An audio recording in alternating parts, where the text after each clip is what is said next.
ઘટનામાં hit and રનના મારનાર અને ઘાયલ થયેલા વ્યક્તિઓ માટે સુંદરકાંડનું આયોજન કરવામાં આવ્યું। વડોદરા કારેલીબાગ વિસ્તારમાં હોળીના મધ્યરાત્રે હિટ એન્ડ રનની ઘટનામાં એક મહિલા સહિત 5 થી 6 લોકોને ઈજા પહોંચી હતી। આ ઘટનાનો આરોપી રક્ષિત ચોરસિયાને પોલીસ દ્વારા અટકાયત કરવામાં આવી હતી। ત્યારે આ ઘટનામાં મહિલાનું મૃત્યુ થયું હતું। પુણ્ય આત્માને શાંતિ મળે તે માટે ચંદ્રવલી 4 રસ્તા ગ્રુપ કારેલીબાગ દ્વારા સુંદરકાંડનું આયોજન કરવામાં આવ્યું હતું।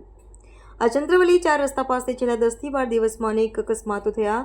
ત્યારે આ ચંદ્રવલી 4 રસ્તા ગ્રુપ કારેલીબાગ દ્વારા અનેક સેવાઓ આપવામાં આવી હતી। ત્યારે હોળીના દિવસે હિટ એન્ડ રનમાં મૃત્યુ મહિલાની આત્માને શાંતિ પ્રદાન થાય સાથે જે આ ઘટનામાં ઈજાગ્રસ્ત થયા હતા તેઓ વહેલી તકે તંદુરસ્ત થાય તેમ હેતુથી સુંદરકાંડનું આયોજન કરવામાં આવ્યું હતું। આ સુંદરકાંડમાં ચંદ્રવલી 4 રસ્તા ગ્રુપ કારેલીબાગના સભ્યો સાથે સ્થાનિક લોકો સુંદરકાંડમાં જોડાયા હતા।